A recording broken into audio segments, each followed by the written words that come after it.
Lo que sabemos de Clavijo se lo debemos a un documento del siglo XII, es decir, muy posterior a los hechos. En él, en este documento, un canónigo de Santiago, de nombre Pedro Marcio, dice copiar otro documento del siglo IX, donde el rey Ramiro I establece el voto de Santiago, es decir, una serie de donaciones a la sede de Compostela en acción de gracias por aquella batalla. Este documento de Pedro Marcio ha sido muy discutido. ¿Por qué? Pues por sus errores históricos y cronológicos. En todo caso, en su momento fue tomado por un testimonio veraz, y en las primeras historias de la Reconquista, las de los obispos Lucas de Tuy, el Tudense, y Jiménez de Rada, las dos del siglo XIII, en estas dos historias, se otorga a la batalla de Clavijo un valor esencial. Bueno, ¿y qué pasó en Clavijo? Dejemos que hable la leyenda. En aquel tiempo, los poderosos moros habían impuesto a los cristianos un tributo vergonzoso, la entrega anual de 100 doncellas. A cambio, los musulmanes no atacarían a los reyes que accedieran al pacto. Este tributo se remontaría al año 738, cuando Mauregato lo aceptó. Desde entonces, sucesivos reyes cristianos habían peleado para abolirlo. Así lo contó mucho después Alfonso X el Sabio. Así como cuenta la historia, decía Alfonso X, fue que los moros supieron que había muerto el rey don Alfonso el Casto, que era rey muy esforzado y fuerte y aventurado en batallas, y mucho los había quebrantado con lides y correrías. Y supieron los moros que en su lugar reinaba el rey don Ramiro, y pensaron que éste les tendría miedo porque era el poder de los moros muy grande en España, y que, teniéndoles miedo, les daría lo que los moros pidiesen para que no hubiera guerra y le dejasen en paz. Y así los moros pidieron a Ramiro que cada año les diese 50 doncellas de las más hidalgas para casarlas y otras 50 del pueblo para solaz y deleite de los moros, y que estas 100 doncellas fueran todas vírgenes. Pero Ramiro I, contra lo que los moros pensaban, no estaba dispuesto a aceptar semejante oprobio, de manera que el rey asturiano, con su estandarte de la Cruz Roja sobre fondo blanco, convocó a los caballeros cristianos, se puso él mismo al frente y marchó en busca de los musulmanes allá donde más crítica era la amenaza, en La Rioja. Los moros, que andaban entonces enredados en las frecuentes querellas de la Navarra musulmana, disponían de un gran ejército, y dicen las crónicas que a la cabeza del ejército moro se hallaba nada menos que el propio emir Abderramán II.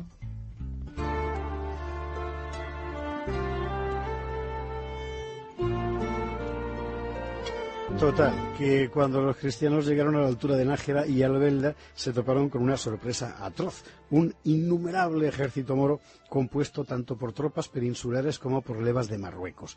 Los cristianos se batieron con bravura, pero la superioridad mora era manifiesta. Acosados por todas partes, los caballeros se vieron forzados a refugiarse en el castillo de Clavijo, en el monte Laturce. Era el 23 de mayo de 844. Hay que imaginarse las huestes cristianas, ya muy mermadas, recluidas al caer la noche al borde de la desesperanza. Pero fue entonces cuando, en el duermevela de la derrota, el rey Ramiro tuvo una visión. Dejemos que él mismo nos lo cuente según el citado documento de Pedro Marcio. Y estando yo durmiendo, dice el documento, se dignó aparecérseme en figura corporal el bienaventurado Santiago, protector de los españoles, y como yo, admirado de lo que veía, le preguntase quién era, me aseguró ser el bienaventurado apóstol de Dios, Santiago. Poseído yo entonces del mayor asombro, que en modo extraordinario me produjeron tales palabras, el bienaventurado apóstol me dijo: ¿Acaso no sabías que mi Señor Jesucristo, distribuyendo a las otras provincias del mundo a mis hermanos, los otros apóstoles, confió por suerte a mi tutela toda España y la puso bajo mi protección?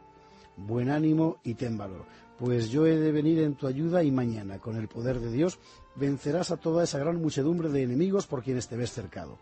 Muchos de los tuyos serán destinados al descanso eterno y recibirán la corona del martirio en el momento de vuestra lucha por el nombre de Cristo. Y para que no haya lugar a duda, tanto vosotros como los sarracenos me veréis sin cesar vestido de blanco sobre un caballo blanco, llevando en la mano un estandarte blanco.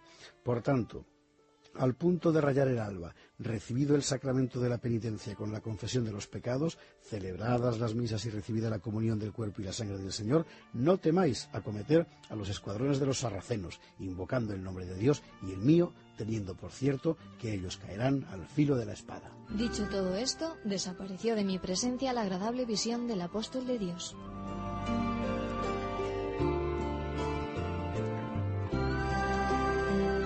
La leyenda sigue diciendo que Ramiro se apresuró a contar su visión a todos, caballeros, obispos, menestrales. Al alba, las tropas cristianas, seguras de su victoria, acometieron a los sarracenos. Allí gritaron por primera vez unos españoles aquello de Santiago. Y en el fragor del combate, en efecto, apareció el gran jinete blanco, estandarte blanco en caballo blanco, como un rayo de luz, para inclinar la victoria del lado de los cruzados. El día 25 de mayo, en la ciudad de Calahorra, el rey dicta en acción de gracias el voto de Santiago, que comprometía a todos los cristianos de la península a peregrinar a Santiago de Compostela portando ofrendas al apóstol.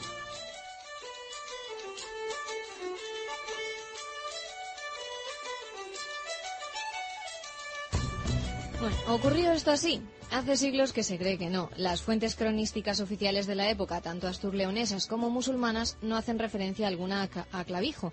Es como si esa batalla no hubiera existido jamás. Todas las menciones son muy posteriores. Ahora bien, la crónica najerense habla de las campañas de Ramiro contra los árabes.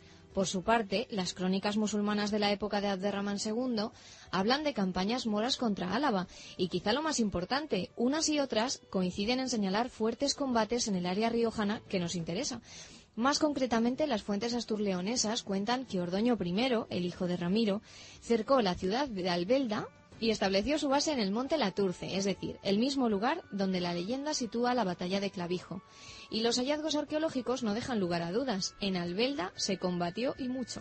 En Albelda hubo, en efecto, una batalla, o más precisamente dos, una en el 852 y otra en el 859. El contexto de las dos fue la lucha por el control de las vías de comunicación en el este de la España cristiana. Pero el rey cristiano de aquellas batallas no era ya Ramiro, sino su hijo Ordoño.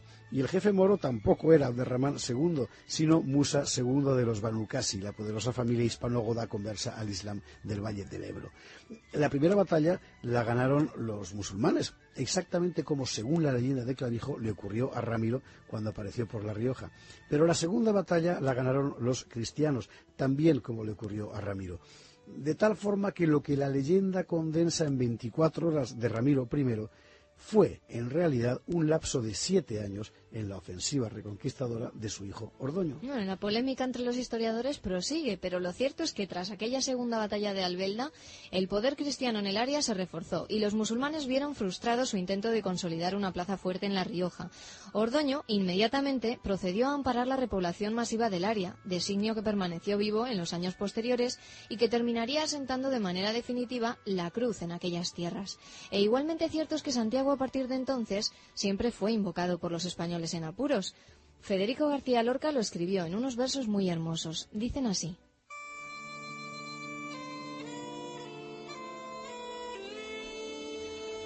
Dice un hombre que ha visto a Santiago en tropel con 200 guerreros. Iban todos cubiertos de luces, con guirnaldas de verdes luceros, y el caballo que monta Santiago era un astro de brillos intensos. Dice el hombre que cuenta la historia que en la noche dormida se oyeron tremolar plateado de alas que en sus ondas llevóse el silencio. ¿Qué sería aquel río paróse? Eran ángeles los caballeros, niños chicos, cantad en el prado, horadando con risas al viento.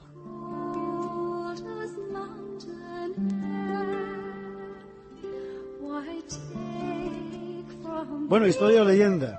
Leyenda, sin duda, leyenda construida sobre un hecho histórico y, en todo caso, leyenda que muy pronto se hizo historia porque desde entonces tanto Santiago como la huella de Clavijo forma parte entrañable de la conciencia histórica española y, por supuesto, de esa reconquista que aquí estamos contando y seguiremos contando la semana que viene.